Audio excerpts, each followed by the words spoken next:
Hello, everyone, sailors and landlubbers and everyone in between. We have something super exciting to show you and talk about with you today. It is time to talk about sailing.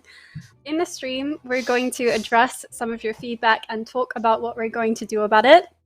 It has been a hot minute since we last spoke to you, and I am personally super excited to finally be able to talk to players about our progress on sailing. I have the lovely Mod Rock behind the scenes. Mod Rock, if you want to say hi. Ooh, spooky voice. I have Mod Elena with me. Hello, Mod Elena, if you want to just say hi. Ahoy. Mod Husky is also here with me. Yeah. Have Mod Grub as well. Hoi hoi. And Mod Kieran. Ahoy! Gotta go in for the ahoy. Oh. How are you guys doing today? I will start with Mod Elena. How are you feeling? Yeah, feeling pretty good. Sad to be inside. The weather in the UK is so nice at the moment, but it's cool being back to being able to talk to the community about sailing. It's been a while, and I'm excited to get back into it. Absolutely. Mod Husky, how are you feeling today? Yeah, I'm good. Same as Elena. I'm very excited to talk about sailing. I just hope my in-laws' internet connection holds up to let me do it. I'm between moving houses, recently moved up to Scotland, so fingers crossed, but I know there's inevitably going to be a bit of lag or me cutting off or something. So a bit of a forewarning for that, sorry. No worries, Husky. Mod Grub, how are you doing today? I'm doing pretty good. Yeah, excited to finally show what we've been working on and get people's live thoughts and reactions. Absolutely. And Mod Kieran, how are you doing? Yeah, I'm good. I'm buzzing to be talking about the skill. It has been a little while, and I know there's been so much hard work gone into it. I know we've been quiet for quite a while now. It's been great to get the blog out, and can't wait to be able to show off more gameplay today, and also just answer questions and talk more about the skill. Absolutely. I am so excited. So to give everyone in Twitch a brief overview of what's going to happen, we're going to be showing you some gameplay live in action. Remember, this is pre-alpha state gameplay, so it's not polished. But we want to show off a little bit more about what we showed in our most recent blog and video. And then we're going to be asking questions with the wonderful Mod Rock, or should I say Captain Rock, mans the wheel behind the scenes. But first, I'm just going to go through some quick announcements. So with !sailing, you will find the most recent blog and video update. That shows you everything you need to know, and this stream is just sort of a follow-up with all of your questions and feedback in mind. !video will take you straight to the video if you can't be bothered to read the blog, which we don't blame you for. !Deadman Armageddon begins on July 19th. So save the date and good luck getting your days off work. And !novel. So we actually have the Gift of Gothics book, which is out now. So for everyone who is into reading, make sure to get yours from a local bookstore. It would be great to just read it out in the sunshine. Right, now let's get on to some of the questions. So we have some gaming. I want to add this disclaimer again. This is pre-alpha. So we're very, very far from a beta right now, and nothing is super polished. But we want to be really transparent with you guys and work with you throughout the process of development to get your feedback, because your feedback is invaluable. So first of all, Mod Rock is going to board his ship. He's going to speak to Junior Jim, who you'll be able to find in most ports, but we're using Port Sarim as an example, just because it's probably the most familiar to you all. But in the future, this could be any given port. And I have a few questions for the team right off the bat about boats and navigation. So first of all, let's just clarify where we're at with development right now. What milestone are we currently on? And can we give a brief overview for the player base about why it's taken us a while to provide an update? What has been going on under the hood? Yeah, so I'll take this one. We're currently in milestone 1, navigation. And it's just all about the ships and how they move, how you get on the ship, how the ship technology works, I suppose. Which has taken us a little while because this is brand new technology that we're working with. So if we're making it from scratch, it's not just adapting, an existing system. We showed you the prototype last year, and that was something that was whipped up in a very short amount of time. It was quite, hacky to get it working so fast, and it had a lot of things that needed fixing for it to actually work more properly, I suppose. One thing we saw with that as well was that the ships use the player's pathfinding, so how the player sort of moves in L's, if you will, like straightforward and then diagonal. The ships would do the same, which meant they move like really fast. They would, I guess, turn like in really sharp angles, and that just felt off. So we had to play around with sort of how the ships move, how they turn, how fast that should be. And that's taken us a while to get to a place that we're happy with, and where we're finally able to, show it off to people. But yeah, it's exciting to. Oh, thank you. It's exciting to finally be able to show it off, and yeah, hopefully players will get to try it out soon as well. Cool. So just to reiterate, we actually have the roadmap image that we can show to you guys. And this roadmap image is a very kind of like fluid, always improve. We're always iterating on it. But if you see in the top left, that shows all of our milestones across the course of the project. That's the order that we're developing sailing in. We're still in milestone 1, which is navigation. We haven't developed milestone 2, 3, 4, etc. yet, which all include like more about the skill, the primary gameplay, how you customize, how you upgrade your ship, how you manage the crew, etc. We've done some of the design work in these areas. You'll know if you followed refinement that we presented some of our ideas with you, but we haven't fully fleshed that out yet, and those are where we're going to do so. But we have completed phase 1, which is essentially just the groundwork, laying out how we're going to do things, allocating the resources, the teams, etc. So we're still very, very early on. And that's something I'd really love to emphasize with players, is that we are so early on in the journey to developing sailing. But we are super excited to talk with you about it and get your feedback every step of the way. So with that out of the way, unless anybody wants to add anything to that. Yeah, I was just going to say that we're not completely stuck all the way in milestone 1. Like, as you said, like we've actually like fully designed basically milestone 2 as far as like being happy, and like as you've probably seen in some of the videos, we have some elements of port tests, we have elements of shipwreck salvaging and stuff. So those are like basically milestone 2 implementations that we're currently working through. And I think I've seen stuff designed all the way up to like crew combat. So we have been getting ahead. A lot of the delays and what Elena mentioned is mostly because we're working with like an engine team who, they'll go away and iterate on something that we've given feedback on, and we kind of don't just want to sit here twiddling our thumbs. We've got stuff that we could get working on in parallel. So, but I wouldn't say we're like finished milestone 2 or anything. It's been very piecemeal throughout this last like few months. Thank you so much, Husky. I'd love to pull out a question from the chat, which is basically the same question that I was going to ask the devs. So if we want to flip back to the gameplay, there was a question from Just Jared, which is, I'm super hyped. I just want to know, how do you train sailing? And we've had that quite a lot. We've had a lot of people question how exactly the skill is trained. So in a nutshell, what is the core gameplay of sailing? It's all about interacting with the ship. We've defined it as interact with facilities on a ship specifically. It's all about just being on a ship and using whatever you can basically to get XP. It's quite broad at this point because there are so many different things that could go on a ship.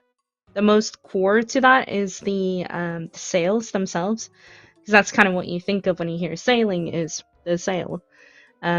Occasionally the sails will luff, and we might see that in about 10 seconds in the gameplay now. It basically means that the sails don't capture the wind very well anymore. And when that happens, you need to trim the sails. So you can see the sail is luffing at the moment. It's kind of just flapping in the wind, and Rock has gone up to it, interacted with it, got a bit of XP, and now his ship is going faster again. That is like at the core of sailing, but there are so many other ways to train it as well. One thing that you can see on his ship as well is the salvaging hook, for example.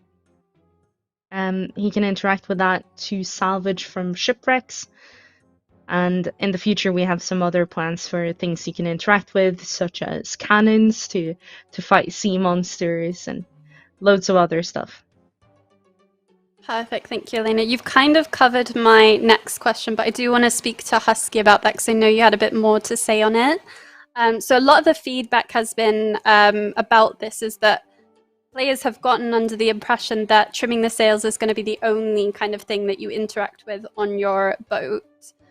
But can players expect more from that? What's enjoyable about that kind of gameplay and that core gameplay loop of getting XP, Husky? Yeah, so when it comes to all the activities that you can do at sea, we kind of just want to attach XP to all of the things that your ship will interact with. Your ship interacts with content at sea through its facilities. Those facilities therefore give you XP. So we, as Elena touched on, we have shipwreck salvaging that'll use the salvaging hook, which kind of mirrors more like a traditional gathering loop. It's kind of like the wood cutting sea, I suppose, except instead of trees, it's shipwrecks, and instead of an axe, you're using the hook on your ship. We're also looking to do this for a lot of secondary gameplay too, so we don't know what those are yet. Secondary gameplay is a later milestone, and we'll have to poll, what activities players want to do while on a ship. So if they want like a fishing, sailing hybrid, like a trawling, it'll be interacting with trawling nets. If they want to do more like a mining mineral dredging thing, these are things that we posed in refinement. Maybe there's like a weighted dredging net kind of thing going on. And we would expect you to get XP for interacting with those as well. And we'd also like you to get XP for interacting with cannons. So it looks very simple right now. That's because it is. It's very much like, let's just get the ship moving. Let's just do a couple of things. So yeah, you'll see that interacting with this salvaging hook gives loot and gives some XP over time. We're kind of just open to players' suggestions and feedback for this as well. We imagine that just this whole umbrella of different types of content that you can do from your boat while at sea, what facilities could they be and how are you interacting? Because all of that would be maybe another training method, a new way to get XP in the skill. But yes, going back to the bare basics, it is going to be trimming the sails early on until you can get some other facilities. And there'll be some other, I guess, oh, sorry, the other one I didn't mention is you technically get XP for your cargo hold, not for opening it, but by that sort of like secondary system of port tasks, which is ferrying cargo from one port to another. So we're just trying to think every time we add a facility, how could this be, how could you get XP from using this while on your boat? Fantastic, thank you, Husky. So basically the devs have illustrated that the core gameplay of sailing is interacting with facilities on your ship to get XP, but the facilities in question, there could be multiple facilities. It's not just trimming your sails. We're just using that as a very simple explanation at its most basic form. Unless anybody wants to add anything, we can move on to the next one. I just say how sick it is to be on the sea. Like, just actually boating around, seeing NPCs and people on the shoreline. Like, when I tried Jagex, or when I first played this game even, I thought, we're never going to be able to do anything on the ocean. And to see the tech handle it, ships work really well, I think it's amazing. And I think the potential of what we could do with this long term is crazy. Sorry, I just wanted to interject, because just seeing it in action is sort of, we've been seeing it every week. Off and on, but like, it kind of is amazing seeing it all working. Just riffing off of what Kieran is saying there as well. Every week we have this playtest where the core team at least, jump in a call and we just try out what we've been making since last time. And we always have so much fun with it. one of my favorite things so far is just like salvaging close to areas that I've been to on land before. So like salvaging over by the Wizard's Tower and seeing all these like famous sites, familiar sites, but from the sea. That it's such a strange but cool feeling. Absolutely, guys. It is awesome, and it feels very old school to me. Like, I just love it so much. I can see a lot of chat, and yeah, as people rightly pointed out, this is pre-alpha state as well. So even in a pre-alpha state, I think it looks really, really good, and I can't wait to see what more comes of it. So very well done to the devs here. Moving on though, how many boats can a player have at any one time, and how and where are your boats stored? Currently, our designs have got that you can have 5 ships at a time, which can be any size. These could be 5 small ships, these could be 5 large ships, or 5 colossal ships. You'll unlock more boats as you progress through sailing levels, and we kind of imagine that players will build different boats for different scenarios. You know, they'll have like, okay, this is my sort of more combat sea monster focused boat, and this is my one for doing some shipwreck salvaging. Maybe there's like boats that they build that are good at both, and they create like a hybrid sort of system. So that's all going to be really exciting. I think that players have really resonated with the idea of really customizing and building their own boats. So we definitely didn't want to limit you to like 1 or 2. 5 feels like a good middle ground right now. We've also introduced the idea of ship permanence, which wasn't covered in refinement, but the idea generally is that your ship is, whenever you dock your ship, that's where your ship is at. So if you left a ship at Port Sarim, you couldn't board that ship from Musa Point or from Port Khazard or something. You would have to go to Port Sarim and get that ship.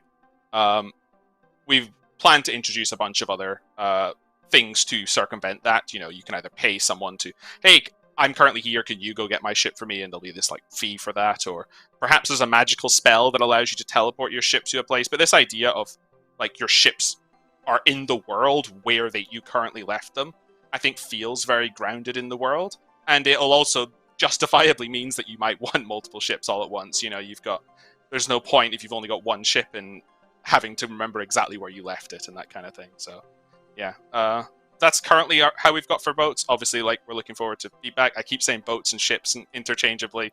I think we've said in the team it's going to be boats in all player-facing dialogue, but yeah, I'm still catching myself on that. Thank you, Husky. Next question is, can you confirm that we will be able to take friends on board, and is there a limit to that number? Also, follow-up question to that, which I'll have after we answer the first one. Yeah, you can absolutely sail together. We've been thinking about this a lot, sort of where the line goes as to how many people can be on board your ship, and also what they are able to do on your ship. And there's a lot of considerations we have to keep in mind, such as, can you effectively train sailing by someone else boosting you, and like those kind of things. Like, what happens to Iron Men on ships, all that sort of stuff. But yeah, for the most part, the answer is yes. Other people can go on your ship, and there might be some limits as to what we can allow Iron Men to do on other people's ships, for example. But we aim to try and let them on your ship still. Absolutely, and I'm really excited for that, because it just we've seen a lot of good feedback about people just wanting to sail with the homies, sail with the boys. Like, multiplayer is going to be a thing, and I believe it's something that we will be able to allow in the Open Tech Alpha. Other players boarding your ship, is that correct, Madalena? Yeah, that's right. Awesome. We will probably add some limit as to how many people can go on the ship, though, just so that it doesn't look a bit crazy. Like, Yeah. you see the small ship here, it might look strange if you have more than, say, 5 people on there. It could get a bit cramped, but I want all yeah, we'll find a 2,000 reasonable people in the limit. world on my ship, alright? Party at Kieran's boat, let's go. Okay, so the follow-up question that I had, I think I got this from the New Skill Discord, but somebody asked, does your camera, if you were a passenger on a ship, does your camera turn with the ship, or does it stay with your own character? currently, it stays with the ship the same way that you can see Mod Rock now, and it kind of just is centered on the ship, right, instead of following the player. But we've asked for that to get changed when you're a passenger, because it feels a bit strange to be focused on the ship when you might not even be in the frame if it's a big enough ship. Like, you might zoom in and find that you're looking at the mast, but your character is all the way off there, like, doing something else. And so, yeah, as a character, and whenever you're not sort of on the helm, I guess, steering, it might make more sense for you to have the camera follow you rather than the ship. Which doesn't sound complicated, but with this new tech, it kind of is. So we'll see how how we get on with solving that. But hopefully, it should be fine. One thing that you. we're also actually experimenting with is seeing whether we can change the sort of camera mode when you're navigating to, instead of just, having a static angle, be able to follow the ship, so that, say, my ship turns to the right, then my camera also pans to look to the right, so that it's always sort of set the way that my ship is facing, if that makes sense. I also quite like the idea that... Oh god, I love these like delays because they're inevitable. We wait for each other and then we talk at the same time. There's nothing to help for it though. I like the idea that players could control how their camera works as well, because like sometimes I might want it to follow the ship, sometimes I might want it on me. Like we've even had talks about like should we have like arrow keys to move the camera around while you're navigating. All of these are things we're just going to evaluate throughout development, but I quite like the idea of having like a toggle that's like, cool, focus on the ship, now focus on me kind of thing, to give players a bit more control, because I don't think there's any real strong reason for us to sort of say this is what you should be looking at. I always feel like it should be more in the player's control as to say what they're looking at, but obviously like this is how it works for now, and it's not a super high priority to change it, but we definitely felt those frustrations when we were dealing with the larger ships on the tech alpha. As Elena mentioned, your character could be on the like very like bottom of your screen while your ship is kind of moving forward, and it feels a little bit like not where you want it to be, I suppose.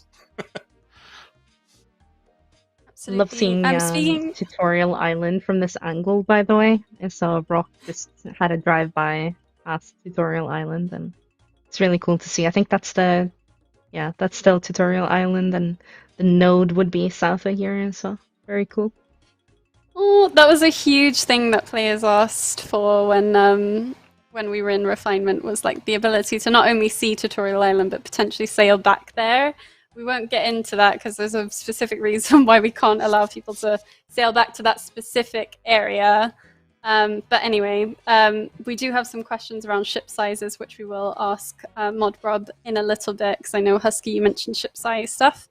The next question that I have, though, is about the visual noise, I guess, with so many people in the open world sailing. There were concerns about how the game handles multiple ships in the same area without having clutter, and that's something that I've seen echoed in Twitch chat today. A lot of people are a bit concerned about that. So a question we had was simply how we're dealing with that and what are our plans. It's definitely on our radar. It's something that we're looking into as well, to see if we can sort of reduce the amount of ships that you can see around you. So we actually do this already with players, but it might not be that apparent to people unless you've been to like big events like the Pride Parade, or I think when we did the birthday stream earlier this year as well, there were just tons of people, and it meant that eventually your client just didn't render all of the people at once. We probably want a similar thing for ships, because it's not just the visual clutter, it's also sort of the performance on the client, right? Like you don't want to start lagging because, an armada of ships just turned up. Like that would kind of suck. So awesome. Does anyone want to add anything to that, or do we feel like it's covered? We don't have an engine representative, unfortunately. Yeah. Like we know it's important that you want to see other people on the ocean as well. Like there's a reason we didn't want to make this instance that everything it feels like you're on the world. So you are going to be able to see others, but within limits. And I know it makes sense if you would prioritize people like your friends and so on over randoms on the world as well. Yeah, that'd be huge if we could do that. On the topic of instance as well, I'm not sure if it is apparent to people watching, but this is obviously the main world. It's not instanced at all. You will see that there might be like barriers in the sea. This is for our tech alpha specifically because we don't want you to like start sailing the entire sea just yet because we haven't put anything there yet. We're just focused on the starting area for now. We're getting the tech working, so we just wanted to, you know, keep people where the action is, so to speak.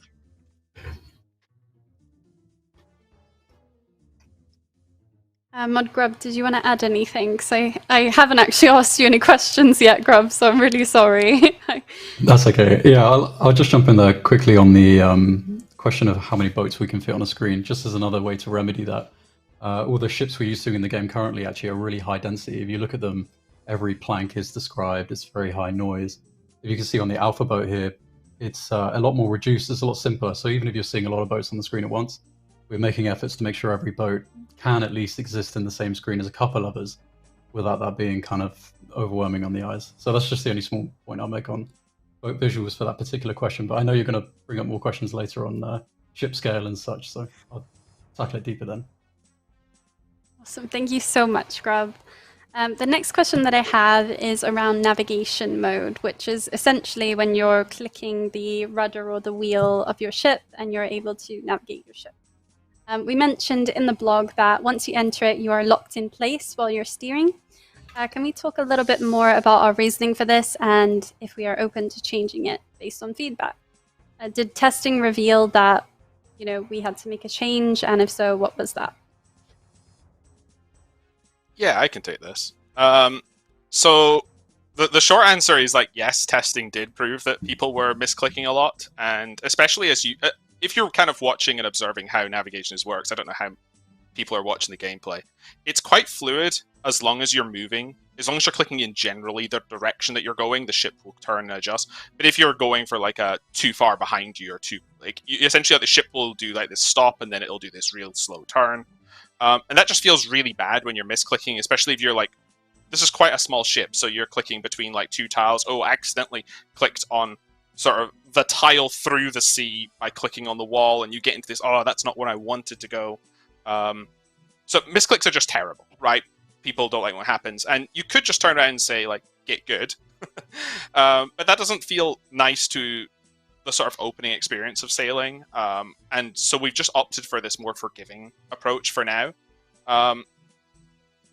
It is still important, though, that movement on a ship is seamless and smooth, and we don't want, like, arbitrary delays. And every time you click on your tiller, you know, there is at least like a game tick where you have to connect to the tiller and then it has to do that swap. So we currently have an experimental build. I think Elena might have been playing around with it, or Lenny, where like clicking on the sails, say when they're needing to trim, would just automatically take you out without having to click the tiller. We could potentially extend that to other facilities. Like if I click my salvaging hook, it's like, cool, I've registered that. So it's automatically going to break me off without me needing to do stop navigating. I think that could be quite good. We'd also like the ability to potentially like have players be able to toggle between both approaches. So just for clarity, one approach is I click the tiller, all movements are now the ship. Yep. Whereas the other approach is I click inside the boat, moves me on the boat, and I click outside the boat, moves the ship. And I quite like the thematic of if you have an NPC who's currently on the wheel, you clicking on the sea is thematically like I've pointed in that direction, go over there, while I'm still on the ship doing other stuff. So that could be a cool way to introduce these sort of NPC crewmates, which I believe we're talking about a little bit later on in this as well. So that would give players some kind of flexibility. Alternatively, we could tie the thematic to the type of steering device that you grab hold of. So maybe something like a tiller is a bit more like hands-free kind of. There's a kind of the thematic would be I only need to lightly touch it, so I don't need to lock into place. But a wheel could be something I have to hard lock behind and hold. So I'm all for giving players access to this kind of thing. It's something we expected to get feedback on, but I will just say it's something that I think is quite easy to have an opinion on. Like, oh, I don't want delays. I'm good at clicking. And I think it's just, we'd like players to try and engage it on the tech alpha and see how it feels right now. See if it is annoying or not. That's like really important feedback. And primarily I'll note feedback of how a ship moves and how navigating a ship feels is the point of this first tech alpha, because it is something that we need to make sure is right. And it's something we need to make sure is right super early on in the skill, because this really is the building blocks for everything that we're planning to do for the rest of it. And if this is wrong, it kind of invalidates any like development that we do following that, right? Fantastic answer, Husky. And yeah, just to echo that sentiment, the alpha really is the best place for us to get your feedback. We do have a question on that a little bit later on, which we'll talk about how exactly the alpha influences our next steps. But for now, I've got another question around the types of boats that players can have. So we did touch on it a bit earlier, but if we could just briefly explain the 3 different types of boats, how they're different to each other, and then also how that relates to the speed at which you sail. Anyone can take this question. Yeah, I'm happy to take it. So we've decided to go for 3 different sizes of ships. What you're seeing here currently is the small ship, and then we have a large ship and a colossal ship. And our goal is to make all 3 ships be good at different things. So the small ship is actually really good because it's so easy to navigate with, and it can get through smaller places. Like, I don't know, like, I'm suddenly forgetting like every naval term ever, but imagine a small pass, for example, where a big ship couldn't fit through, you could get through there with your small ship, for example. But the colossal ships might be really sturdy and really good at far out at sea, like maybe they're faster on deep water. And then the large ships could be maybe something in between those. We've not fully started developing sort of all 3 just yet, but it's something that we continue to sort of adapt and think about as we're, starting to look at bigger parts of the ocean. Another thing that we're thinking of as well is the different thematics of ships. So at the moment, this one almost looks a bit Fremenic, right? But I think we've decided to call this Kandarin ship. Grub, do you want to speak to the thematics a little bit, potentially? Yeah, this one does look quite Fremenic. So we have, as far as I'm aware, currently we have 3 categories. You have Kandarin, was it Pirate, and then Fremenic. So each would obviously have their own distinct look, and probably have their own distinct layout and all sorts of things. So each category will kind of give you a lot of branching options about what type of ship you can have, what its capabilities are, and obviously how it's going to look and how you're going to customize that. That's all I have to say on the categories, actually, Elena. For sure. But yeah, what we're hoping to as well is to see different sort of layouts for the different thematic, different themed ships. There we go. Can't speak today. I'm struggling. But you can imagine, say this ship has the salvaging hook on the top left front. You could see a different ship potentially have the salvaging hook in a different position, and suddenly there's a bit of choice into which ship that you go with, because you might prefer one layout to another, or one layout might be ideal for a specific activity that you're going to want to do. Awesome. Thank you so much, Elena, for explaining that, and Grub. Big grats as well for Mod Rock. You're really speeding through that sailing leveling. The next question I have is around the crew management system. So in the future, you will be able to have NPCs man your ship. And in our most recent blog, we actually stated that you would be able to delegate an NPC potentially to stay at the wheel while you maybe get on with other things. So if we could just explain a little bit about the crew management system, how it would work with an NPC manning your ship, and would there be an impact on the speed that your ship travels if you do have an NPC manning the wheel? Yeah, I can take this. So I don't want to get super into the specifics of crew management right now. It's a milestone 3 design that we've kind of just sort of floated around for feedback in the team.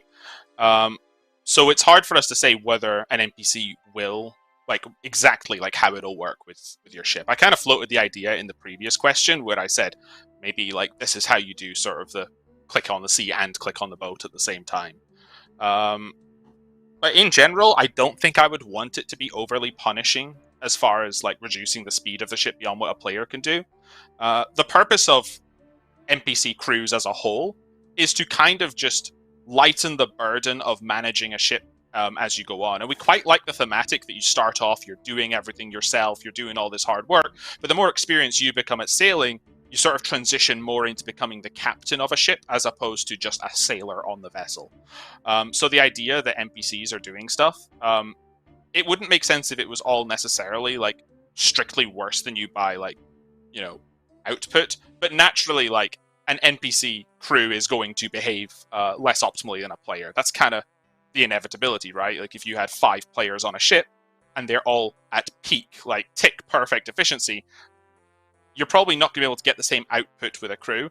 But we still do feel like it's required to be there because otherwise solo sailing probably just wouldn't feel like a thing. If you're imagine you're on like the really large ships and you're having to go, okay, I'm going to trim the sails and I run back and I've got to steer the ship and then I'm going to move over there and then now I'm going to fire the cannon at this thing and then maybe there's something to salvage over here, I'm going to stop and start salvaging it. Oh wait, the thing approached, I'm going to shoot the cannon. I don't really need to trim my sails because I'm not moving anymore, but then there's this other thing that's happened, there's another pirate ship coming off in the distance and now I need to, like, you suddenly realize that it'd just be too much for a single player to do. And I'm sure a lot of players would enjoy that challenge, which is why, you know, we're not going to force you to take an NPC crew. That could be quite fun and exciting. But in general, like, that's the reason for having a crew. The behavior is probably going to be quite bespoke on a facility by facility, I can imagine. From the code perspective, we're going to go, cool, the players assigned this NPC to the salvaging hook. Here's what that looks like, right?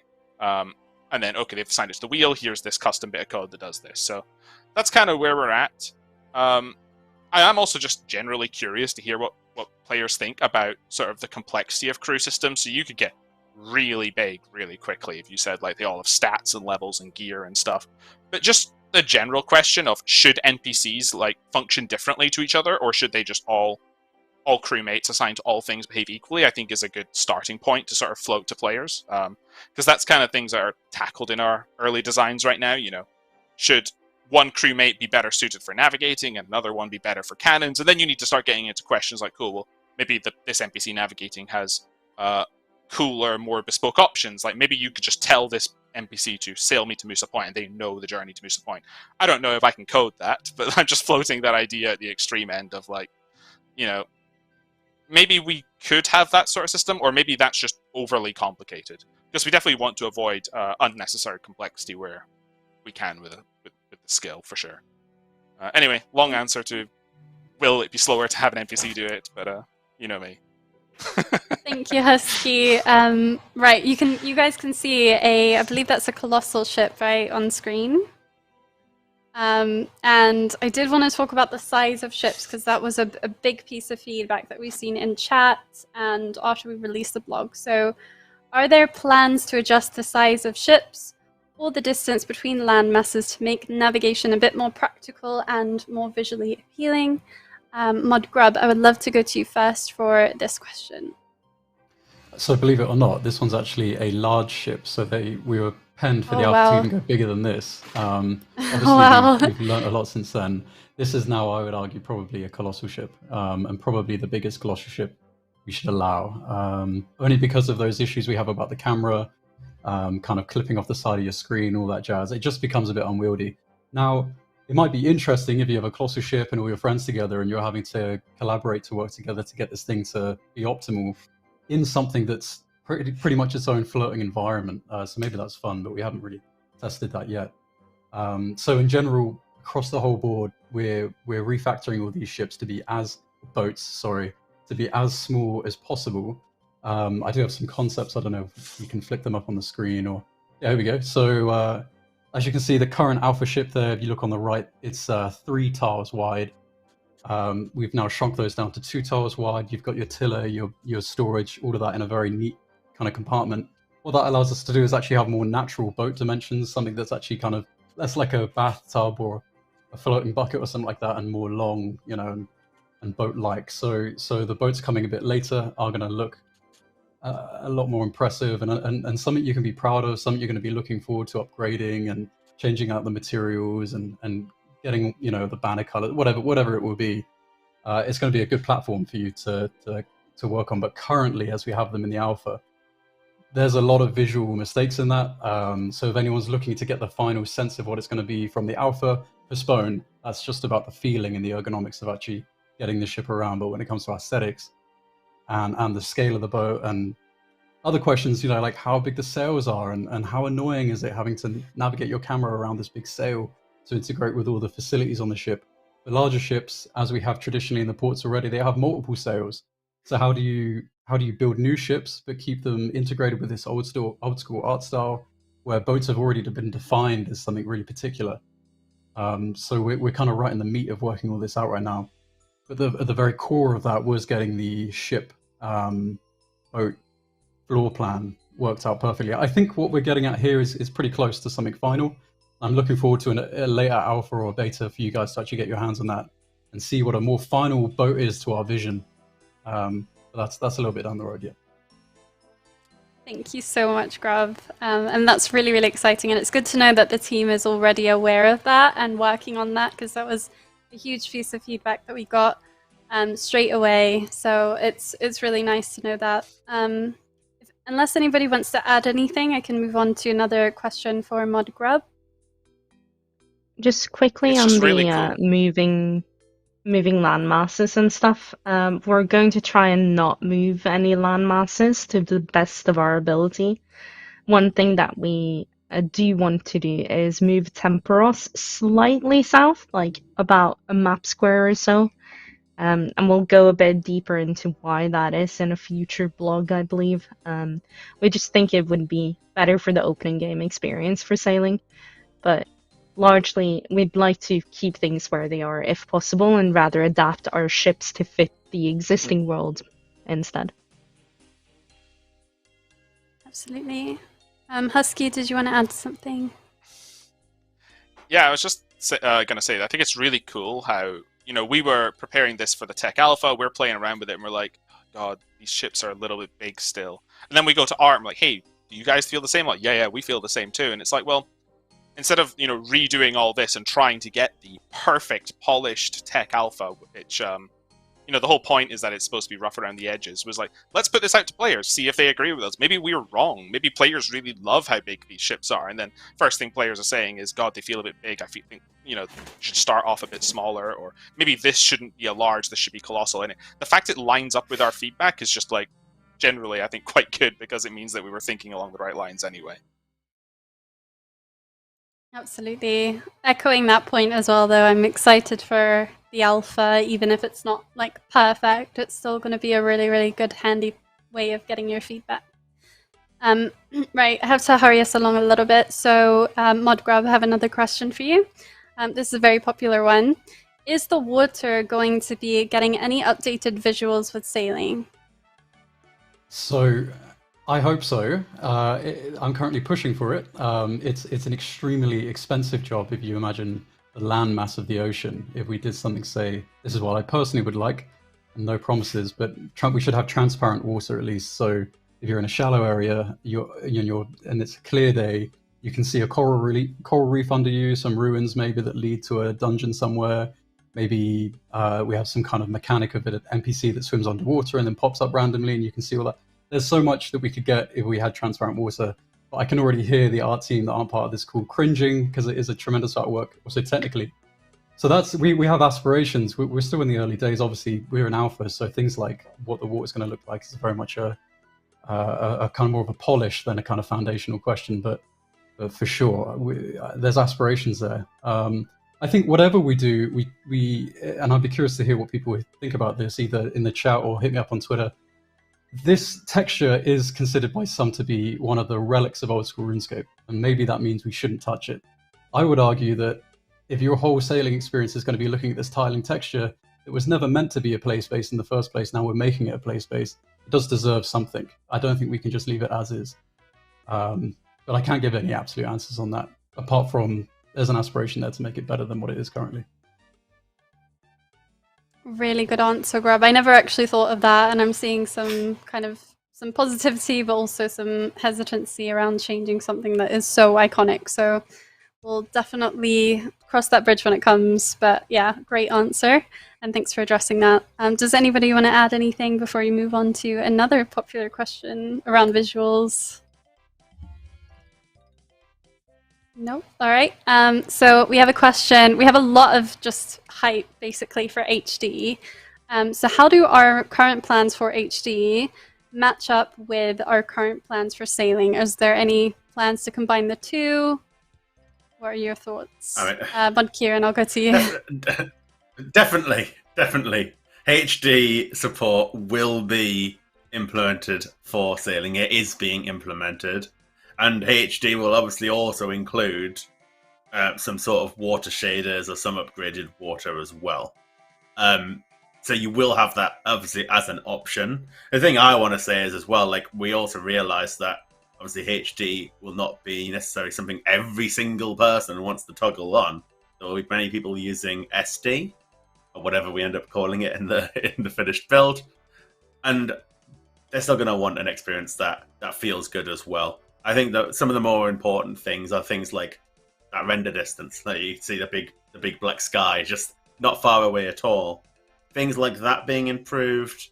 Loading boundaries we know are a pain. Like we don't know necessarily the answers to every single one of these questions, but these are things we want to try and tackle and make better so they works for sailing. Perhaps Grub could talk more about the specifics of HD and water and all that sort of fun stuff though. Interesting on the technical side, I mean, sailing wouldn't actually be possible at all without HD because of the way that Z-buffer works. And we've inherited that from HD, I believe. So already HD is kind of pivotal technology-wise to even SD, which is weird to think about, but even in the SD mode, we're inheriting some technology there that allows us to do that. Kieran, you've pretty much covered a lot of the big features, you know, improve render distance. Obviously, the water's a natural one.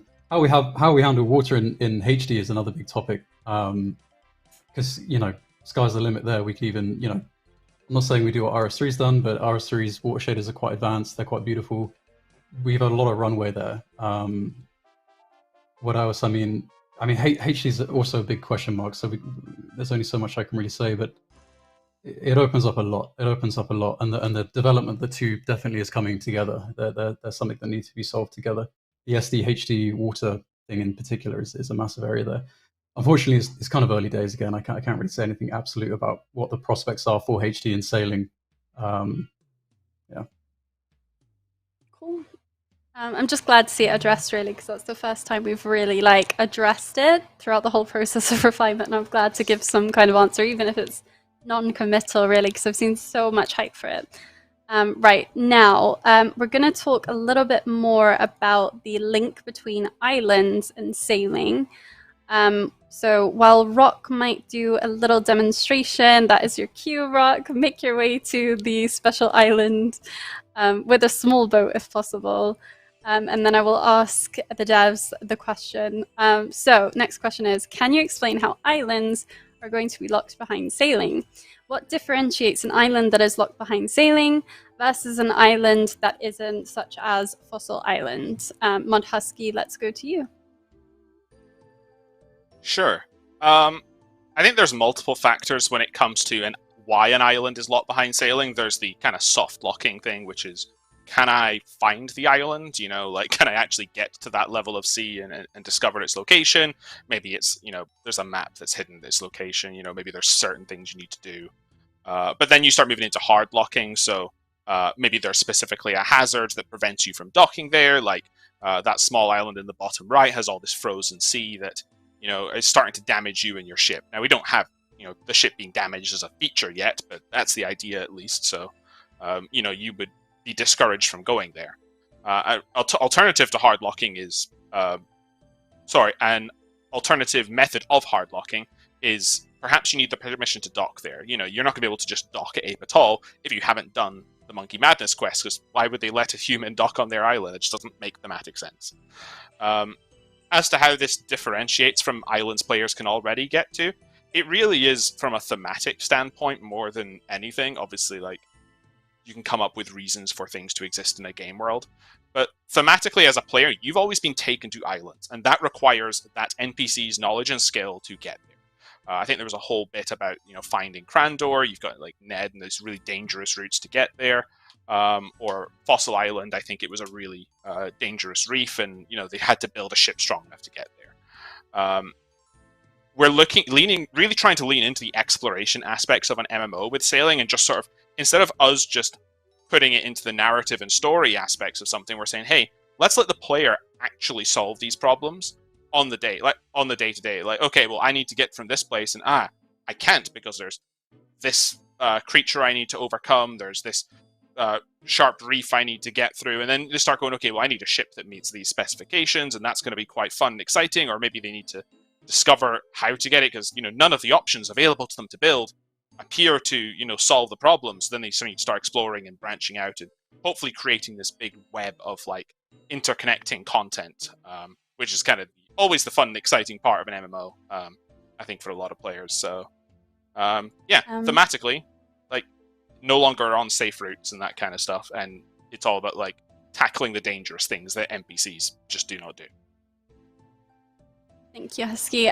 So just for the chat's benefit, we've got Mod Rock behind the scenes, and he's on his small boat with limited facilities, trying to get access to this lucrative chest that looks to be on an island, but he can't seem to get access to it. It's surrounded by deadly ice or potentially deadly fog, and he's not able to get access. And you can see he's actually crying. He really, really, really wants to get to that chest, but he can't because his ship just simply doesn't have the right facility. So off he pops back to dock, and he's actually going to find a way through it. He has the required sailing level, but his ship doesn't have the right facility. So let's watch what happens next. What do you guys think is going to happen? Let me know in the chat. But yeah, he's getting his large ship, which we know now the size isn't reflective of what that's going to be. But okay, right here he is. I'm reading the chat now. Someone says get a lantern. That's exactly what we're going to do. So Rock is now going to steer his large ship back to the place that has the treasure chest. And he's going to easily get there. It's going to be super easy for him because he has the right facilities. Just reading from the chat now. Lots of comments about size. Poggies! There we go. Mod Rock has done it. So essentially, to illustrate what Mod Husky so eloquently said is that we've decided to, I believe, soft lock islands behind certain facilities. Is that correct, Husky? Yeah, it can be a specific facility. It could be like the sort of stats of your ship. Maybe it needs to meet a certain level of frost resistance to get across, that kind of thing. Yeah, so generally speaking, he needed to have that enchanted lantern to get on the ship. And I'd imagine, I'd really hope that by launch, Mod Grub and team can make a lot more sense than this dev white island that I've just painted some white sea across to make it very clear that this is a hazard that you can't get across and that this is the facility that matches it. This is very much so a proof of concept for the purpose of the tech alpha. You're telling me this isn't final, Husky? What? It's not final. My dreams are shattered. Awesome. I've seen some comments in the chat about like turbulent waters and things like that, and I believe the dev team has lots of ideas in mind for different facilities that are going to get you across different dangerous waters. And I guess the distinction between, like, going back to the question, the distinction between the islands that you already have access to in the game versus the islands that you don't and you would get access to with sailing is that those islands will need to have certain facilities that you use to overcome obstacles. Is that correct? Is that reflective of your intentions, Mod Elena, Mod Husky? Yeah, that's correct. Awesome. All right, perfect. So the next question is, will players have the option to quick travel or teleport to new islands that have been unlocked through sailing? And does quick travel circumvent the entire design of sailing? Because a lot of people see sailing as a way of navigation, so having teleports kind of undermines that. What do you think, Monhusky? Yeah, I can take this. So, sailing is, I would say, more about exploration than strict navigation. It's giving you, the player, the tools to be able to, travel across the sea, as Kieran mentioned earlier. The two are obviously inherently linked, but I would never say that sailing is trying to be an efficient means of getting from A to B. Like, of course, like you can teleport to Port Khazard, for example, with the minigames teleport. Like, you're never going to have a ship that can get there fast enough.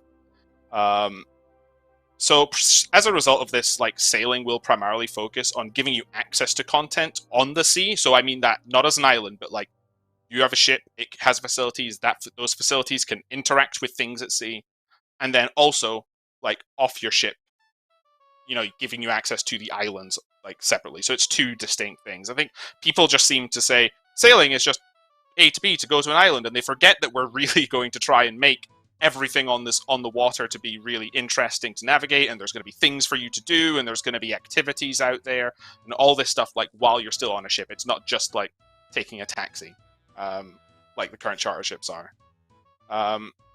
Yeah, so when it comes to having unlocked this content and gained access to it, maybe you've traveled to it a few times, we don't really see much benefit in requiring the journey every single time if it's just, say, the island that you're going to, right?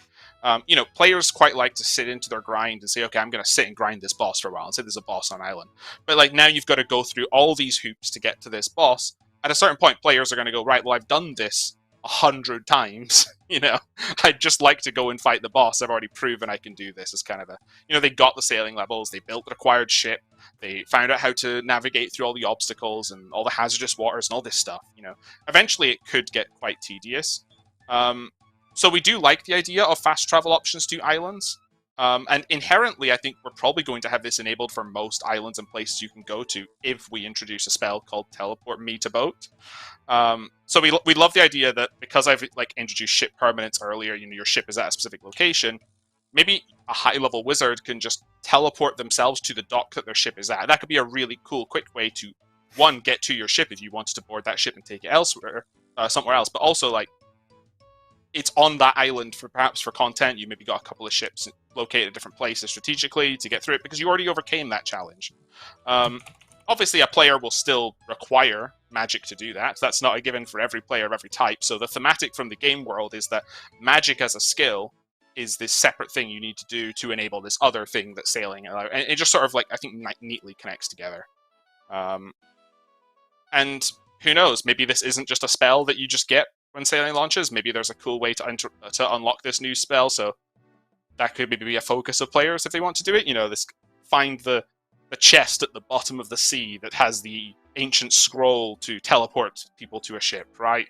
I don't know. That sort of stuff just sounds really cool, and that sort of lines up with the team's vision of sailing, having this interconnected web of content and various things you need to unlock and unravel as you explore and navigate the oceans.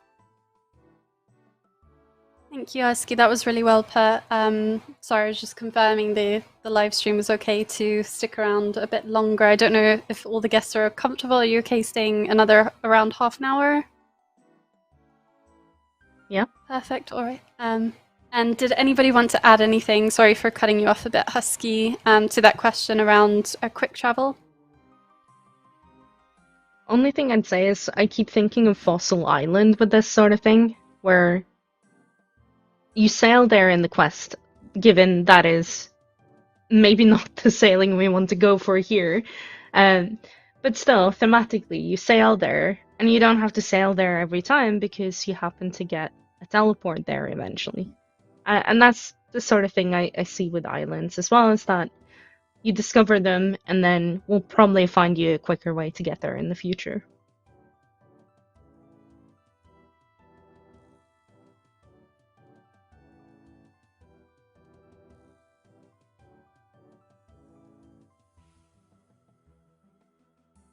Have we lost light?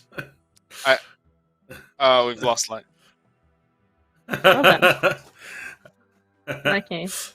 So, like, I mean, I guess from that perspective, like, teleports are like a progression unlock. Like, oh my god, I've discovered this island. I do some content there, I complete the quest, or I do whatever there, or maybe you build up dock or whatever.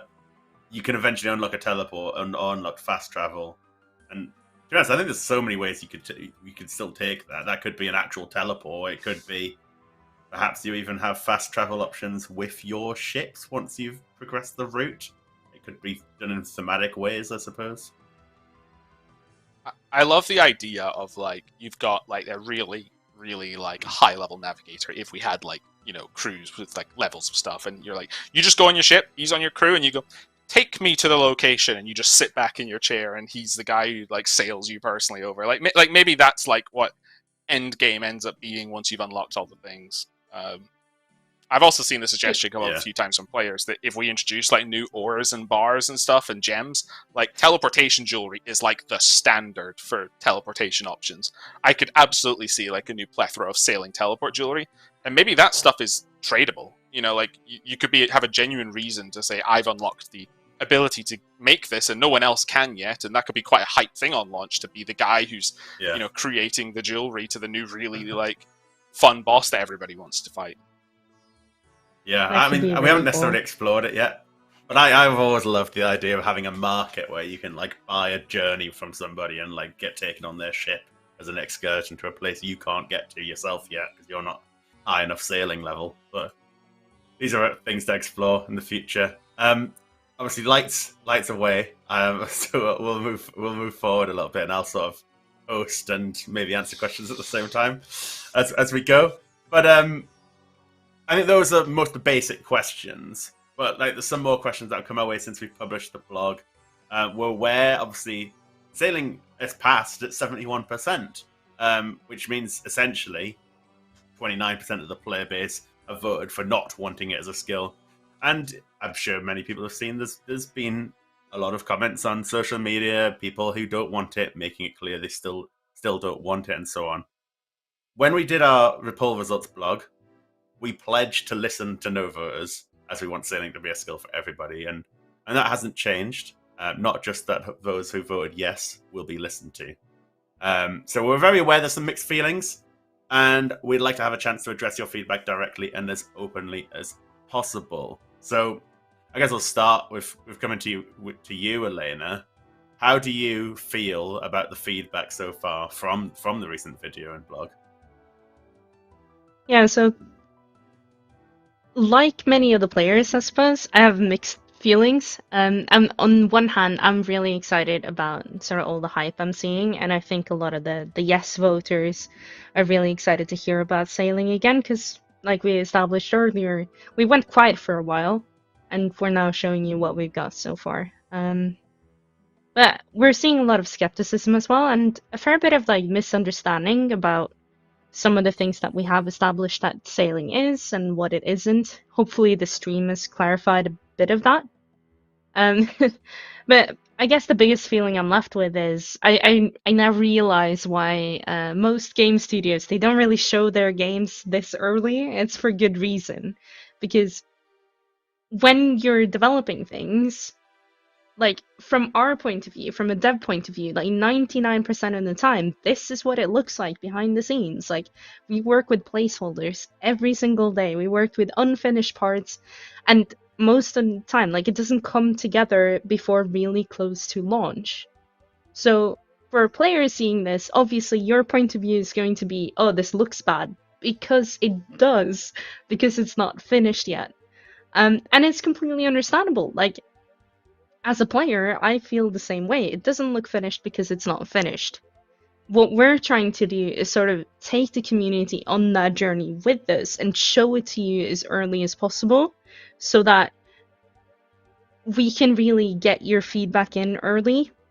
We always said that we wanted to make this with the community and for the community, so that's what we're trying to do. But that also naturally comes with that backlash of people seeing something, expecting it to be final, and then it's not. It's just what we have to I guess, accept when trying to show it off this early, which is fine. I personally think it's still worth it. But yeah, I guess that's how I'm feeling. I'm not sure if everyone else sort of agrees or disagrees, but on a personal level, that's where I'm at with it.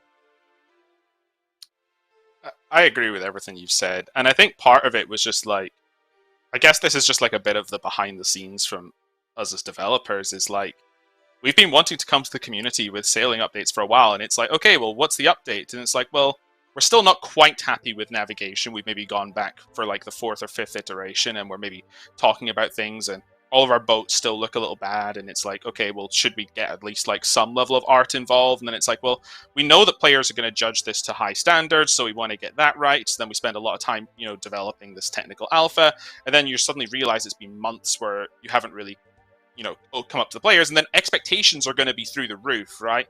It's like, okay, well, this is this they're still in milestone 1, and it's like, well, this was actually like a really complicated milestone that's taken a lot of work, and it's taken a lot of teams across the business. So when it's like, okay, we want to go to the players, like, we've rightly had pushback. Well, what do you want to show them? Do you want to show them like something that we're not happy with yet for navigation? Do you want, like, what meaningful feedback do you think you're going to get? And even with we mentioned it in the blog, but we have a group of NDA players who we've shown designs for, right?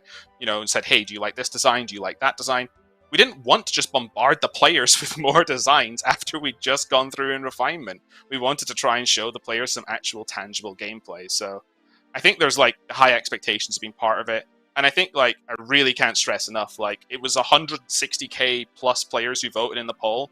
29% no is like 45,000 players. That's a lot of players who turned around and said, we didn't want this skill in the game. And as you rightly said, Kieran, like, we need to capture that feedback. So I would just encourage everyone to get engaged, to tell us like what it is that you would change, anything you don't like, anything like, is it the jank, is it other stuff that's surrounding the skill?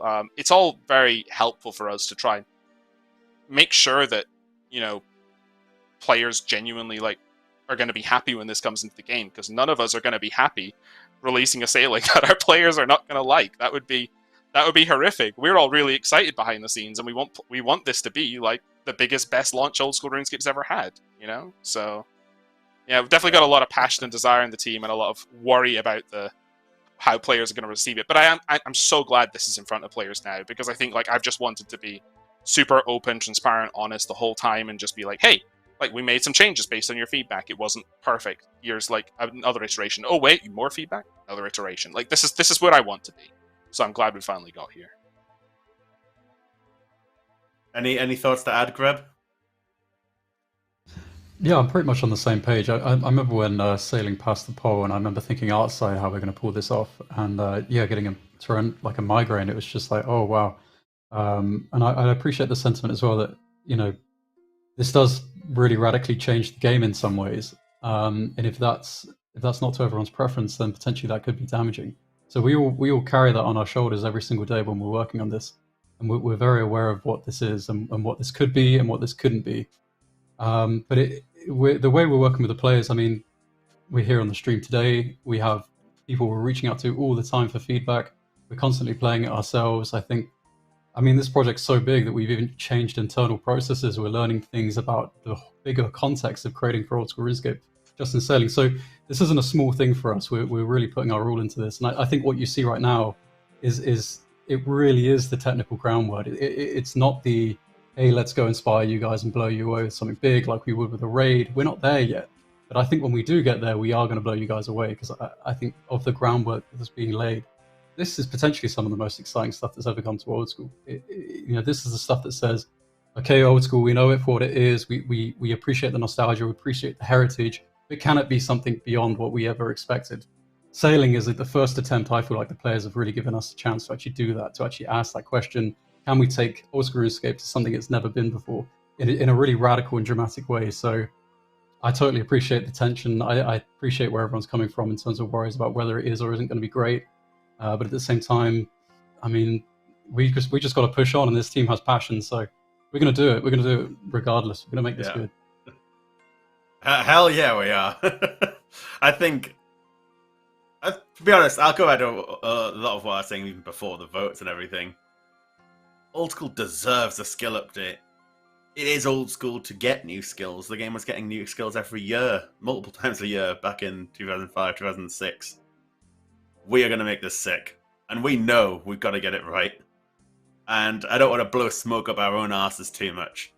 But this sort of stuff where we're on our streams showing you what we've got, we're giving tech alphas, involving the community, all the way through development and refinement earlier on, it's testament to how much we care about getting it right. Because we could very easily be quiet, go silent, like so many studios do when they're developing games. This is what we're doing different. And if we hear feedback we need to listen to, of course we're going to listen to it.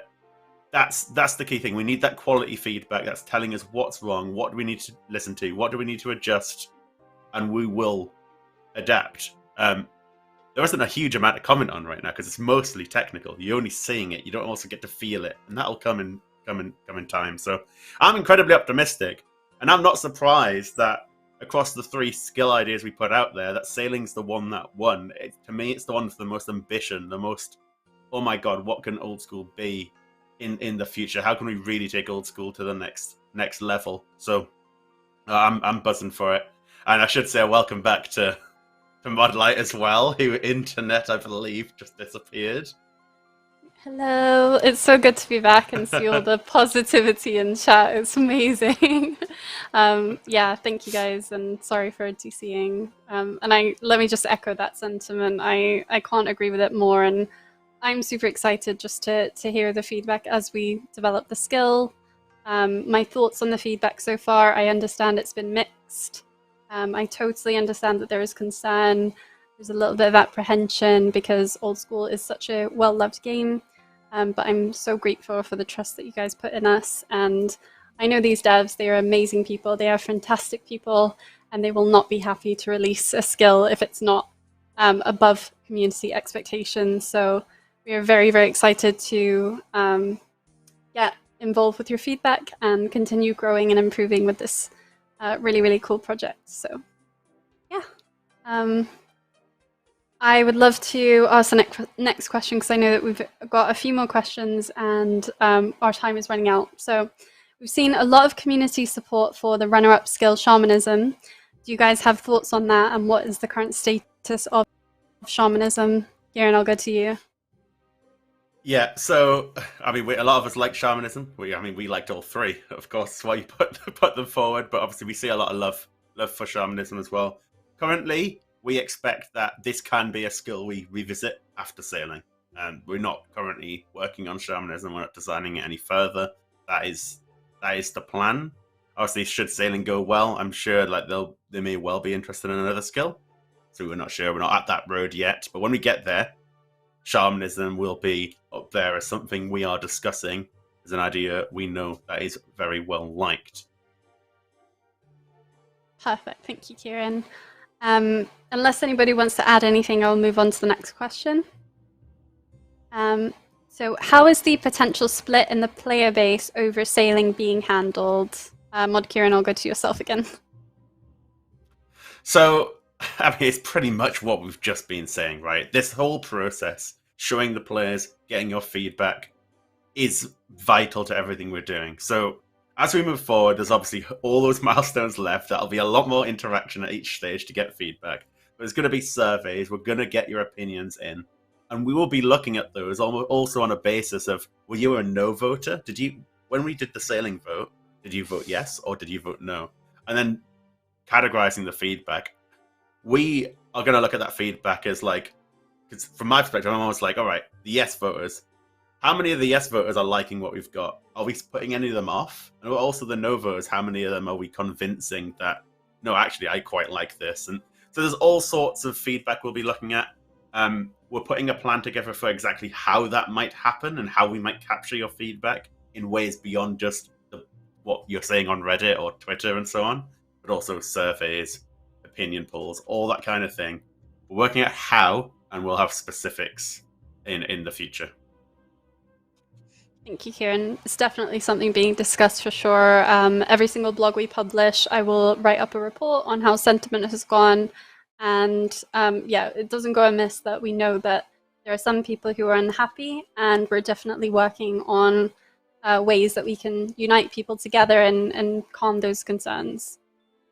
Next question is, can the team take their time to ensure that the sailing skill is not only well developed and bug free, but also fun, exciting, and enjoyable, even if it means delaying the release of sailing? Kieran, going to yourself on that one. I mean, this goes without saying, really. We, as I've already said, we'll be listening to the feedback, we'll be adjusting. If it isn't right, we'll take the time to adjust. We know that delivering something that isn't up to scratch, that disappoints people, or fails any of those things, right? It should be fun, exciting, and enjoyable. Pretty much everything we do should be aiming for that. But if it isn't, then we need to tweak it. So we're not going to force it out. We're not going to release it tomorrow if it's not ready. Fantastic. On that note as well, it's like, I know this is just like I'm one guy on the development team, and it's, you know, I'll obviously try my best and stuff. I'm not going to develop something players don't like, but something that is so important with this skill, and I'll be advocating to the entire team, is like, we have to sit down, and it's not just like, so a mini game, I can get an idea of the entire mini game in one game. Maybe you run it for 3 or 4 games, you refine your strategy, or like other piece of content. Like Guardians of the Rift is a great example, right? You know, it's, we'll rerun this, we'll make a few iterations, we'll rerun a few iterations of it, like, and eventually refine it until we're happy. A skill isn't just tested by me going, oh yeah, this port tests are quite good for half an hour, maybe another half an hour on this. Like, you genuinely need to sit down and do this for hours at a time. You need to genuinely, like, I'll be saying, like, as a developer, like, if I haven't got 99 sailing, like, legit, no hacks, no JMod cheats, no anything, like, a couple of times, like, then I haven't done what's right by this skill. It's so important to play this skill as a skill and how players are going to play the game. And that is where you'll get the best feedback when it comes to doing this. I think that some of the hacks and cheats that we have are great for, like I say, other pieces of content, and I think that they very much have limited use here because, you know, sometimes I just want to chill and skill, and it's going to be, you know, a few hours before I see any meaningful progress, and that's not something that happens necessarily with other pieces of content. So, yeah, I'll be saying that. I'll be telling my QA to go through 1 to 99 several times. I'm sure Elena will want to jump onto that as well. So, yeah, it's something that I definitely just want to state, because it might seem really obvious to some players, but I think it's like, we're so committed to making sure that this feels good as a skill. And if I find gripes, if I find things annoying, I'm just going to fix it. Like, I'm not going to push it. I'm going to push back, and we're going to make a job, and we're going to fix it, and then we're going to try again, you know? Thank you, Husky. Unless anybody wants to add anything to those sentiments, I will ask the next question. Perfect. The next one is, I guess, one I can answer. Got a lot of feedback about how alphas and betas exactly work and how that influences the rest of the skill. So general question is, how does feedback from the technical alpha influence sailing? And I just really wanted to touch on the fact that we've had a year-long process of getting the skill to where it is now, where it's locked in and development has begun. But there is really nothing that compares to the type of feedback that you get when players actually get a chance to test the content and have their hands on the content. And this is the type of feedback, really, that the developers love to hear, because we actually get your thoughts on the content rather than what you think the content is going to look like or how you think the content is going to feel. So off the bat, I can promise you guys that we will be running various surveys after every alpha or beta to understand your thoughts on specific features. That's very, very hyper-focused on those features so that we can make changes where we can. And we really want to encourage people to keep an open mind, but also keep feedback very, very focused, because I'm seeing a lot of discussion around sailing as a whole and whether it should be part of the game or not, rather than keeping that feedback constructive and focus on the things that we can change. So rather than just saying, this skill feels bad or this feels clunky, which is still absolutely valid feedback, but we want to prompt you guys to explain what parts of it feel weird, what parts of it feel odd, so that we can make those changes. So we'll be utilizing the new skill Discord for that, also prompting you in those surveys. So for example, we mentioned in the blog that We have navigation mode, which locks you in place. That's a conscious decision that we made. But things like that are things that we're open to changing based on feedback. So we can absolutely make changes if you don't like that. So in terms of how the alpha is going to influence sailing, it's a huge part in sailing's development because, as we mentioned, navigation is going to set that foundation for the rest of the skill to build on. And I don't believe we'll be moving on with our future milestone work properly until navigation feels good, until we're happy to like sign that milestone off and we're happy with the response that you guys have.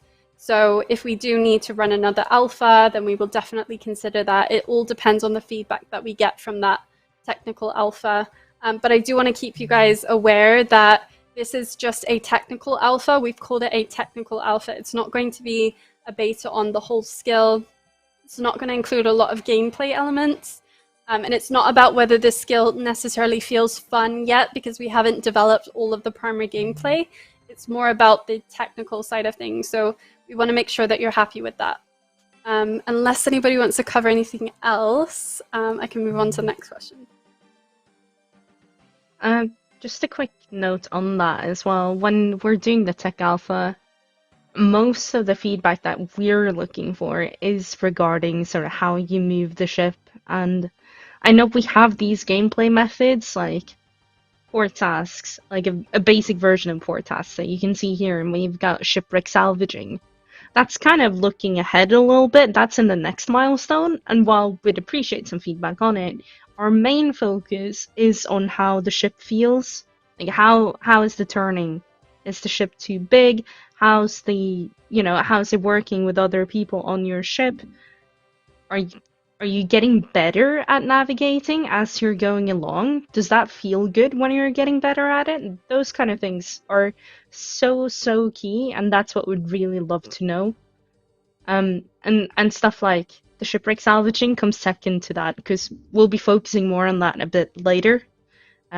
That's mainly there for you to just have something to do whilst you're sailing around, because if we just put you in the middle of the sea with nothing to do, I don't think you'd be spending a lot of time in the tech alpha. So you'd probably not be spending more than 5 minutes and not, get a good idea of how it feels to navigate around stuff. So that's kind of why we've thrown in these gameplay methods as well. Yeah, just keep that in mind when trying it out. Thank you, Elena. The next question is, what makes sailing a skill, and what unique experience does sailing offer that makes it worthwhile to train beyond what is available currently in game? Anyone can take this one.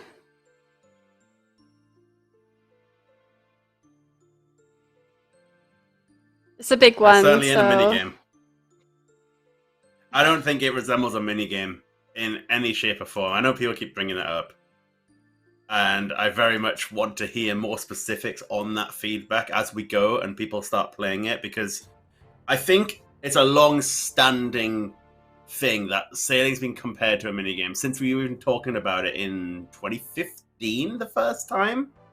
Because back then, I think the pitch was something more like Dungeoneering meets sailing, and it's sort of like randomly generated sea tiles and all that sort of stuff.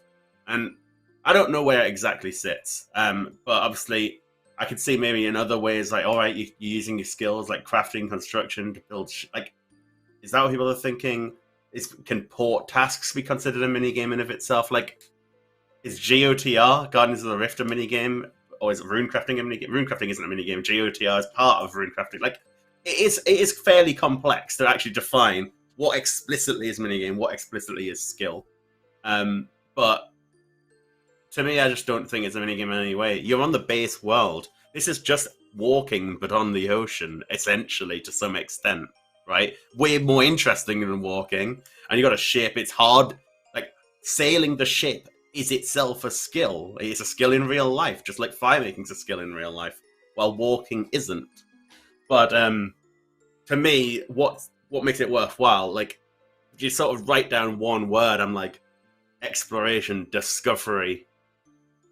That, to me, is almost the essence of it. Just like it is in real life, the ability to sail around Gillen or see the different sites, find new places, explore. maybe there's bits underwater, maybe there's islands you've never come across before. I think that all of that speaks to it. It's right to say that it's definitely a more complex skill, and so that's why it's harder to explain, I think, than what you mean. All right, oh god, fishing. It's as simple as you get fish out of the rivers or the sea. Like, it is more difficult than that to explain, and that's why we've spent a lot of effort trying to define it very much as this: interact with facilities on your ship. Using your ship is how you get XP, basically, right? And your ship is not just moving around. It's not just trimming the sails. It's salvaging shipwrecks and all the other things that we're going to add to it in future. So I don't know. I just feel like I just blabbed a lot about different things, but to me, I can't emphasize it because I don't know really how to explain it other than in my head. It's so clear that it's far more than just a mini game. It's not a mini game. It is a skill. It's rooted into the game like pretty much every other thing it is already. Every other skill. So, and to me, I know people compare to stuff like fire making. It's like, you know, I'm gonna go hard on fire making, but it's rubbish. I don't know players. If we're gonna deliver a new skill, I don't want to deliver fire making. I don't want to deliver agility, where you just go around the game and you got 10 different laps to click on. We've obviously added features to it that's made it better. We want this to be a genuinely meaningful update that's got lots of different systems involved, things to explore, different ways to train it so that your journey from 1 to 99 will be varied. Like, to me, I want this to be, as ideally, the best skill in game. And that's what we're aiming for, because it's 2024 and we can do, in my opinion, better than what the designers, the developers were doing in 2006. No disrespect to them. So I want to make it happen. But that does mean it's bigger. It's perhaps more complex on the surface to explain. But I think it's going to be incredible. But maybe it's somebody else like Husky or Elena. You got thoughts on like what is making it a skill that I've not touched on? I mean, you touched on a lot there. Oh. I'll give it a quick go first. I think it's really, at least to me, the thematic of it, right? You mentioned that sailing is a skill in real life. It's also actually already a skill in RuneScape. It's just you, as the player, don't have access to it. But you meet sailors all the time. You have other NPCs who know how to do this thing that you do not know how to do. So to me, it's already existing in game in some fashion, and we're just expanding upon that. Sorry, did you want to go, Husky? I was just going to say I could kind of extend on the answer with the next question that I can see on the sheet, because I think it's all kind of linked, right? Yep, I can ask the next question. So my follow-on question was, is sailing shaping up to be overly complex or just bigger than a skill? So a lot of feedback we've seen is that fire making is very simple, charmingly. You can just burn logs, or thieving, you're just clicking NPCs. So there are some concerns that sailing is a bit overwhelming. So that was my next question. Yeah, so I think part of it is that we've obviously got a lot to explain. We're explaining a lot. It seems very design heavy from players, and that can just feel overwhelming as a whole, right? You've got a lot of information to digest to form like a well-informed opinion, which can just be hard, and there's all these other systems. But part of it is just like logical extensions of each other, I think. And also, like, in the comparison of, you know, what is like, the ship is essentially to sailing what an axe is to wood cutting, if you think about it that way, right? That the ship is the tool to get XP, the axe is the tool to get XP in wood cutting. The difference is that we just don't have, like, the ship isn't an item in your inventory that we can then just, you know, create a quick model for and plug into a couple of interactions and go. It's this big thing, and it sort of needs to be. So I think that already you've got the complexity of, this isn't just an axe, this is an entire thing, it's this vessel, right? So I think that is, so like, even just to hit the ground running, if you're like, cool, we need to make an axe for sailing, which is the ship, and you're, months of development down just making the axe. And it's not that the ships are complicated, it's just that the tech is complicated, right? Like, to get it working. I think it's quite straightforward to click on a thing, on your ship, and then click to move around the ship, and it's good. And that doesn't look like that's a ton of work, but it naturally is. And then you need to think about, okay, well, you've got your axe. Now, what is the axe interacting with? And it's kind of like this Swiss Army knife tool, I suppose, for interacting with various pieces of content at sea. So, and then you start talking about things like crewmates and customization, and those just seem like logical extensions, right? We're introducing ships. Players are going to want to customize their ships, and then you're like, okay, well, that makes sense. There's going to be cosmetic customizations. There's going to be functional customizations that tie into the skill.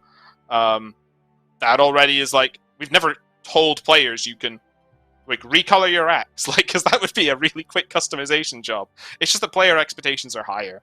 And then, you know, sailing the sea typically is done with, you know, multiple entities, you know, a crew. So players logically might then extend that to, well, we'd like a crew, and that just seems to make sense from a gameplay perspective, right? You've got your crewmates. So I think all of these come together to make it seem like this massively big and complicated thing.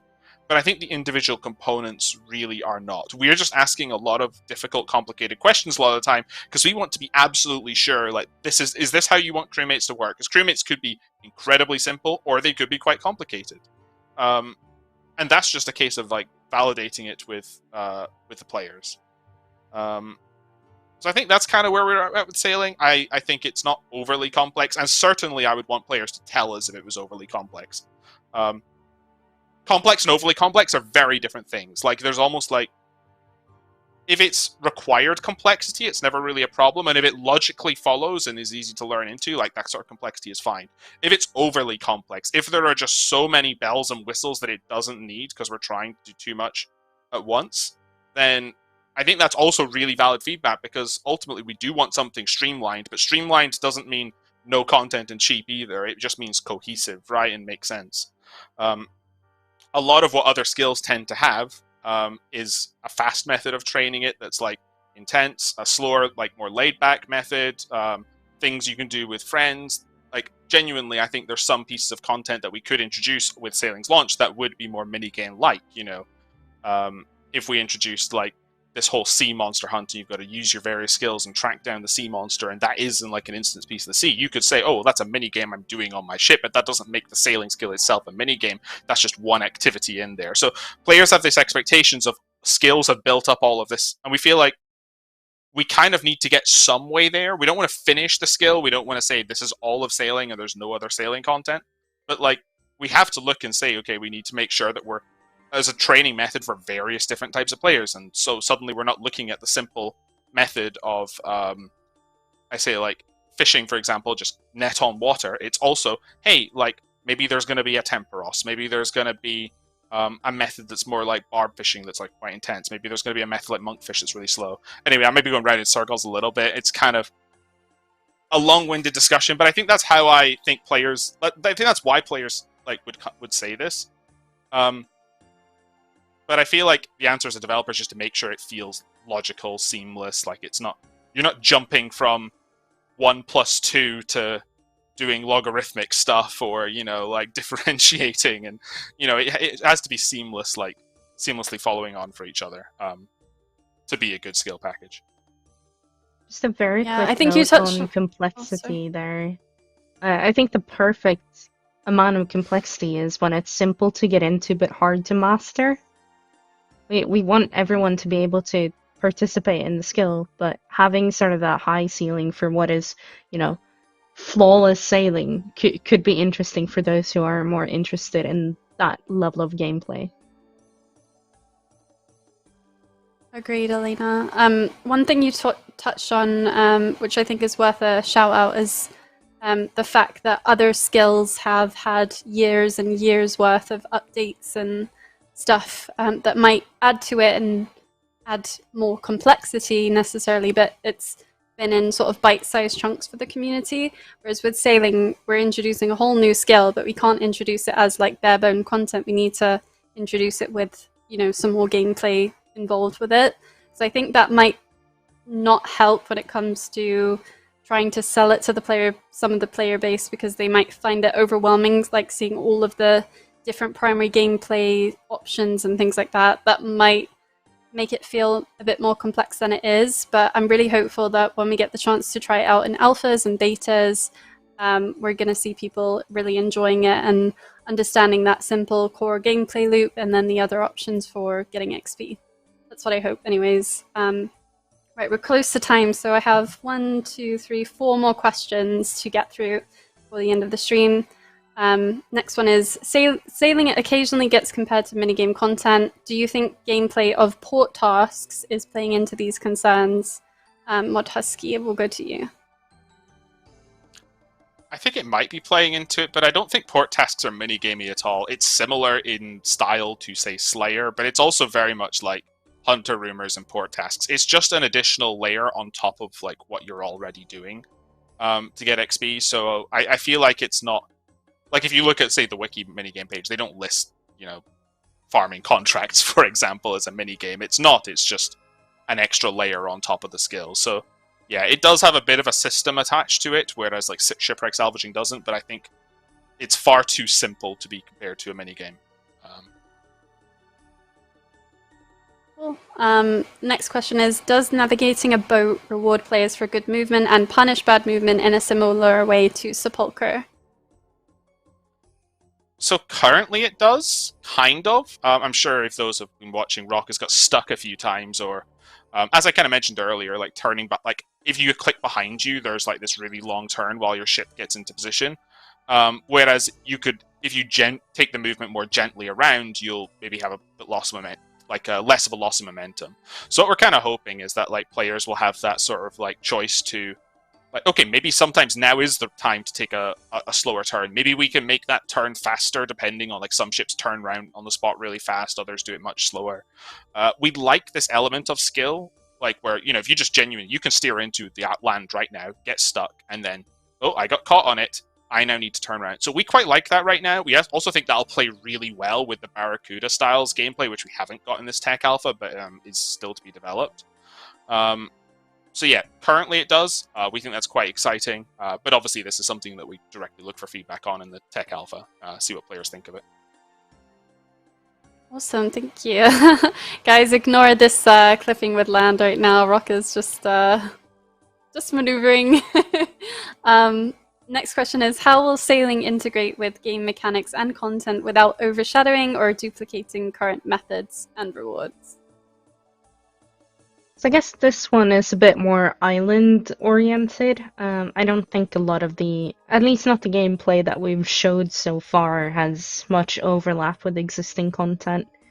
I mean, the short answer is we'll work with the community and find out what you want from islands, and then we'll add that. The longer answer is there's a million things we could put on islands, and for it to be relevant, I guess, there has to be some sort of connection to existing content, because if it all only ties back into sailing, then yes, it might very well feel like a minigame. But the more you involve other skills and the more you tie it to the existing world and the existing like quests and stories that we have going on, the more it feels like it's integrated and it's actually part of the world. So in order to, what was the question? Stop overshadowing existing content? Yeah. I mean, it's a very active focus that we have to try and not do that, but at the same time, we do want it to be somewhat relevant. So I think the approach with adding content to islands specifically will be similar to what we already do with adding new content. We'll go through the same sort of I forget the word now. Community consultation, that's the term. We'll go through the same consultation. We'll pitch a design to you. You'll tell us if you like it, and if you like it, we'll pull it. And if it passes, then it'll get added on an island. Yeah, we do have a lot of really cool ideas for stuff that you're going to find on islands, rewards that you could find, bosses, things like that, but we're just not ready to share that with you yet. But really excited for when we do get to. And the last question is, are there any plans to increase the number of total skill level worlds? So for example, 200-300 worlds. Kieran, I'll go to you. There's no plans right now. I mean, obviously we've got a whole skill to develop, so like we will come back and revisit this probably later on and decide what people want. But like, we're not worrying about that sort of stuff right now. We're worrying about making boats work and the skill awesome and fun to play. But obviously, I think it's probably a sensible idea. We need to explore if we can do it and so on. And personally, I like some people in the chat are calling out.